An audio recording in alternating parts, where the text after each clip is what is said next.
Folks, welcome back to the show where sometimes we have more fun conceiving other people's babies than our own. We are talking, of course, about Vanderpump Rules, Trainwreck Rules here, presented by Picasso's Pizza, the best place to buy pizza in the burbs, in Amherst, in the South Towns, wherever you are. Picasso's Pizza. Get that magic dust. Get to picassospizza.net for the best deals on the best pizza in Western New York. Speaking of the best in Western New York, he's back after a 1-week hiatus. He had to get his vacation time in. Aaron Quinn. Quinster, we're back in the saddle for some more Pump. Yeah, man, I missed it. And obviously we were going to be live last night, and then I had some kid issues. So I appreciate you being cool about that. But I actually got my fill of Pump twice. So when I was gone, I didn't get to watch it. So I watched it Sunday night, and then it was a quick turnaround here to watching it last night. And so I've got a nice little bit of Pump fill here the last couple of days. Yeah, you're not as much worried about injury, but similar to when an NFL team plays on Sunday and then they play Thursday night. So you got right back into it with the Pump side of things. So we get right into it at the episode. Good as gold filming for a music video for a song that came out 10 years ago. What are your thoughts here? You know me and Sheena, dude. It's just this was an episode for you, for Sheena, for sure. Dude, Sheena. It's honestly, this one with Sheena was almost hilarious. Like, it's almost a parody at this point. The fact that nobody around her is like, hey, like, maybe don't do the music thing. Like, she's in her 40s now almost, right? They've got to all those original cast members got to be pushing my age, 40. But Aaron, you don't understand, okay? Sheena forgot the positivity that music brought into her life. Like True. she said, okay, this has nothing to do with more views and more eyes because of Scandival and thus getting more exposure for properties she already owns. It does not have anything to do with that, okay? Right. Okay, and speaking of properties you already own, we go over to TomTom. Sometimes I forget that TomTom and Pump are just kind of one entity now. Kind of like cheating on the Vanderpumps and Ken Todd side of things. Yeah. But we run into Logan, who's kind of like a recurring character. He's a server/manager, it seems like, at Pump. And something about Schwartz's blonde hair does it for him. So I'm going to ask you, does something about Schwartz's blonde hair do it for you, Aaron? No. And Lisa kind of poked fun at it too. So if Lisa's not into it, I'm not into it. That's for sure. She's the queen. But even when we went back to the last episode when Joe was doing it, it's just these guys, man, again, like, they're in their 40s and they're still trying to figure out like who they are and their vibe, whether it's Tom Sandoval or Tom Schwartz. Maybe it's just a California thing, but going with the long Eminem look at 40 years old is definitely a choice. Definitely a choice, safe to say. Speaking of choice, our choice, Lisa Vanderpump, back in the saddle after missing a couple episodes. A welcome sight to have Lisa back in the mix, obviously. Yeah, it's always good when you get her on the show. Like I said in the previous episode, I had a hard time filling out a top 5 from that episode. I missed your reaction, so I didn't see what your top 5 was. But whenever Lisa's there, you're at least going to fill a slot, right? Yeah, easy to fill out that top 5 when Lisa makes an appearance. The other thing we're focusing on here for basically the beginning of the episode, and a lot of it, truthfully, is the podcast that comes out from Rachel and oh my God, I can't forget her name. Real Housewives in New York. Oh my gosh, I'm such an idiot. But anyways, she's like an OG. But anyways, the point being that this was a big podcast. Do you remember when this came out in real time? I do remember. So because of how the algorithm works, I do get some Vanderpump stuff on the gram, and Bethany so I do. Frankel. That's right, Bethany. I get some of that stuff through the gram, and I remember getting some hits and some people sending me some of those bits, but I didn't ever listen to the entirety of the podcast. Did you listen to the whole thing?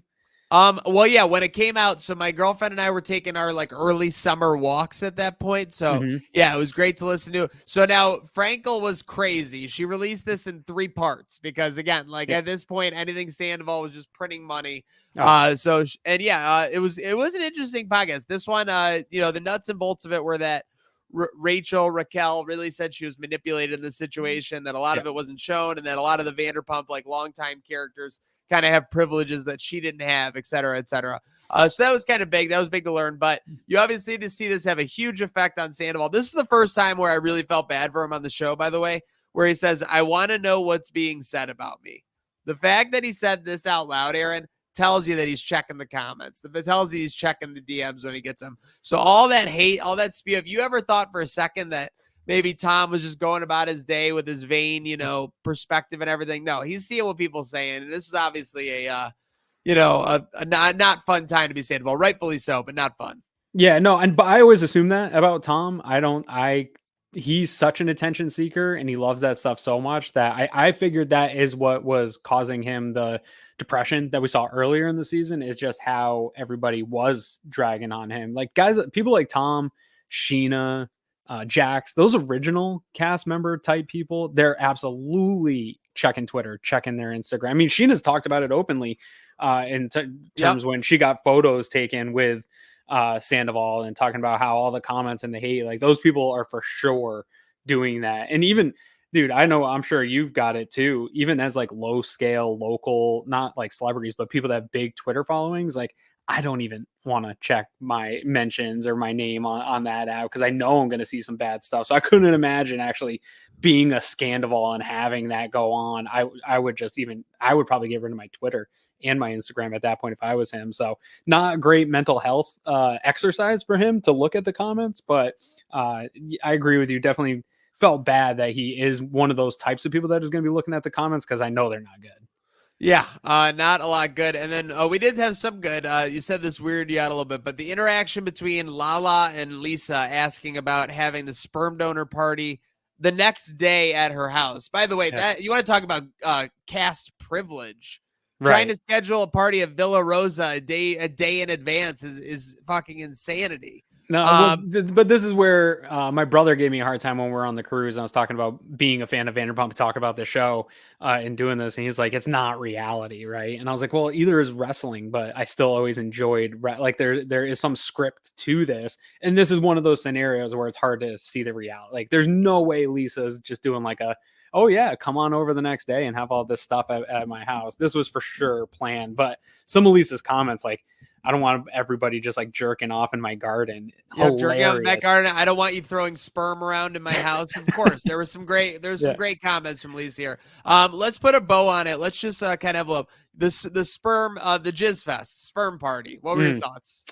Super cringy, I thought.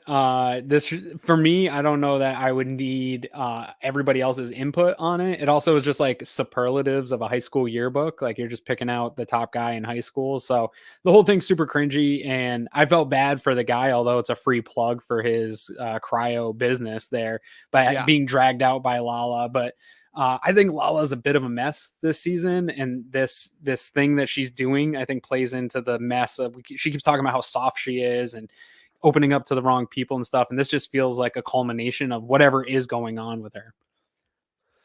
Seriously, it does feel like, she's kind of cashing in on the eyes, on the traffic of the situation. I don't say that with any, disrespect towards the kid. Every parent has their own journey for sure. For sure. But just kind of putting a button on it. So then we kind of go back to the Sandoval side of things. We got a Sandoval and the most extras, rehearsal. And James dropped some truth bombs on Sandoval. Now, do you think that he was going over saying that he was going to be involved and open for this band originally? It seemed like it. It seemed like he went with the right intentions, right? He was clapping and showing, but my only beef with James, he's been the number one guy this year and he's got a ton of points from us when we added up at the end of the season here, but he goes hard on him. And I'm like, I'm rooting him on, watching it live and like, get in on him, tell him how it is. But then we cut over to another scene and he's like, hey man, I'm sorry. Like it always comes back to like, oh, hey, I didn't mean all that. Or, hey, I'm sorry. At the end of the day, these are, that's what makes this show so good when the main cast are having drama. It's easy when they're going against a Joe or someone who's not necessarily enshrined in the main group, but they have to go film together. They have to go. So it's almost like that phrase, like, we only call it making peace because it's with your enemies. You know what I mean? They're friends, but they're almost frenemies where they fight and they know they can't fight. They kind of have to, they need each other. Make a truce because they need each other for sure. All right. By the way, have you ever played Pin the Sperm? It seemed like something that it's not one that I've played, but it looked fun.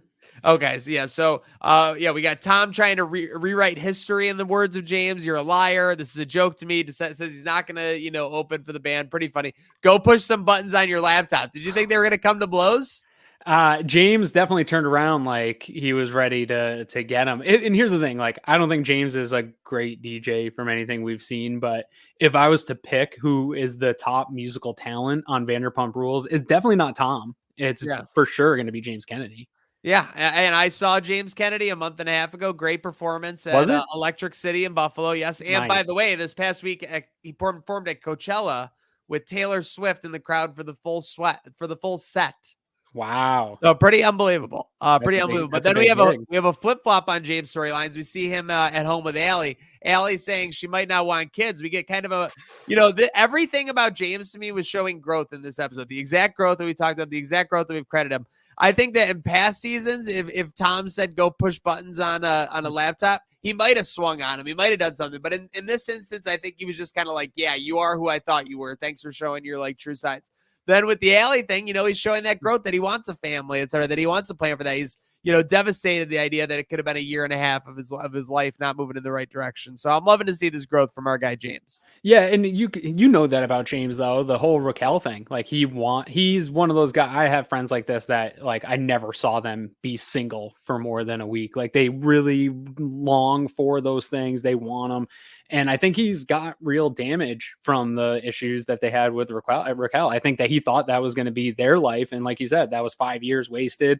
It's a little aggressive because of how young Allie is to get on her about a year and a half into it. I thought that was he should probably pump the brakes a little bit on her, but he's got to be hitting in his early 30s now. I think James, he was a little younger than the original cast. So I can see how, with the past experience that he's had and with Allie, that he wants those things. And it was interesting to see her even say that, because it seems this episode more than any, it almost seems like the producers wanted Allie to be a little bit more involved. Like they're looking for a little more drama outside of the main characters in this show, and her even approaching Katie and kind of not really exactly what Lala said and being like, oh, you're miserable all the time. Like some of these things were not what we have seen from Allie in the past. Like she's always said the right things and just got along to get along. And now you're seeing her get in the weeds a little bit with it. I wrote in my next note for the next second. Allie got caught playing the Game of Thrones here. She thought she could throw around a little rhetoric. Little does she know, when you do something like that, it comes back to get you in the Vanderpump verse. So we get Katie and Lala part 2. I think we've talked about this. Have you heard about the reunion? Any of the whispers? I've heard it's intense. Okay. I heard Lala and Ariana get into it. Yes, I think it's going to be, you're going to see Lala versus Team Ariana here with Katie and Ariana. I also think, this is just drama, but Lala unfollowed Katie Maloney on Instagram, and that's a big thing for these networking people. I know how when wide receivers unfollow your team. So I don't know if Lala's going to be going to the Valley or what, but yeah. So looks like some drama on the horizon, but a good episode of Vanderpump Rules. I'll get into it with the show score here. I thought that this was what Vanderpump does best. Well, like I said, when this show has drama that's kind of meaningless between the people, and it's more of them like scuttling and going back and forth, etc., I think it's at its best. It was a great episode. I'm going to give this episode a 7.3, right in that middle of the top tier of the episodes for this season. Okay. I wasn't too far off, just a little under. I was at 6.8 for this one. So it felt a little slow, but like you said, maybe I'm just coming to expect this kind of episode from Vanderpump, and it just feels what you would expect from the show. Yeah, you didn't love Jizz Fest either, let's be honest. Yeah, it was a little corny. Just come clean. But speaking of coming clean, Poo Poo had the night. Who you got? It's going to still be Scandival for me. Okay. Mostly because I've been so hard on Ariana the past few weeks, but I really had a hard time because she was right. Like we were hard on her about the house stuff. And then finally he gets around to looking at she finally gets back on the offer. And then he's like, oh yeah, actually, I probably can't afford this house. You were right. We should just sell it outright, which it kind of makes it seem like he was the reason that it dragged down, because he wanted to stay there. He wanted to buy her out, but he can't even buy her out. He can't afford to. So it seems like really you didn't know that going into it, that you weren't going to be able to afford this house on your own. It just seems like he's still kind of a kid and trying to be an adult. And so he gets my poo-poo head of the night for maybe being the reason that got dragged out longer than it should. Seriously. Okay. I like that. Poo-poo head of the night. I went with a little bit of a different pick from you. But you mentioned exactly why I did it. Allie. She got caught. She got caught in this episode. Mm-hmm. She got caught playing the game. Luckily, all the other girls kind of just ironed it over, because to them, it was like little league drama. Like, it's like when a kid makes like a $20 mistake or something and they think it's the end of the world. Right. You could tell she thought it might be the end of the world. And then when it wasn't, she was more than happy to be doing the cheers and everything at the end of the episode. So she was saved on that one, but she will not be saved from And Poo Poo Head of the Night. she redeemed herself a little bit with the at the Jizz Fest saying afterwards when she's talking to James saying like she wanted to see the birth charts of the guys. That is so on brand for her that it was she was solidifying the astrology. I like it. Yeah. I like it. And speaking of solidifying, we got our Vanderpump Power Rankings. So if you've been following along with this, we rank our top 5 characters for each episode. 5th gets 1 point, 4th gets 2 points, 3rd gets 3 points, 2nd gets 4 points, 1st gets 5 points. At the end of the season, we have a show champion. I'll kick it off here, okay, Aaron? Yep.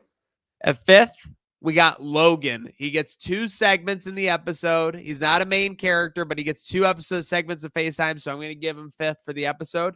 4th, this is playing into your vibe, like you said, and exactly why you don't love her. But I had to appreciate what she was doing. Sheena, she got the song out, APPLES. I mean, if you like the song or not, she got it out timely. People were listening to it when it came out. She definitely took advantage of the situation, so kudos to her. Is it a good friend? No. Is it a good business move? Yes. 3rd, we got Lisa back, 2 appearances in the episode. Great time. Excited there. 2, Lala, kind of staying out of the drama, staying in her own lane. Yeah, she does make the situation with the sperm party, but I think that's a pretty harmless storyline as far as Vanderpump goes. So I'm happy with that. And number 1, growth on all sides. James Kennedy, number 1 for the episode. So I'm a little different here. I've got Tom Schwartz holding down 5th here, mostly because he just was like, Tom, what are you, crazy? When Tom asked him to come be a roommate and pay $6,000 a month to live with me. And he was the only smart one that was like, dude, I would get no equity.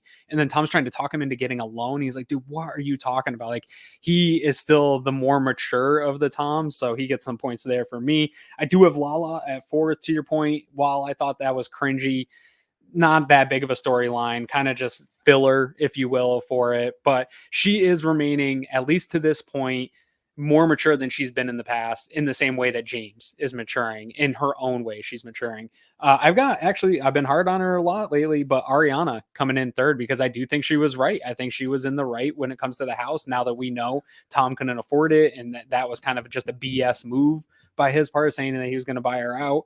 And it seems like she's ready. She's ready to get out and wants to be done with this. So good for her. I have Lisa at number 2. I want to give Lisa number 1 anytime she's on the show, but I'm going to kick her to number 2 because it's the number 1 guy in the group holding down the number 1 spot once again. He's probably going to run away with it this year between us, but James Kennedy coming at Tom, doing his own thing, having a heartfelt moment with Allie, letting her know what he really wants. He really is. He's not the point of contention of drama, but he's calling people out when they need to be, and he's being the mature guy when he needs to be. What an evolution from DJ James Kennedy. Thank you for evolving with us. If you want to evolve your appetite in the right direction, make sure to get to Picasso's Pizza. Thank you for tuning into Trainwreck Rules. Make sure you're following Aaron and Aaron Quinn 716. Make sure you're following Trainwreck Sports with no O. This is the show. Remember, where you don't bring your wife, you bring your mistress. Trainwreck Rules. Make sure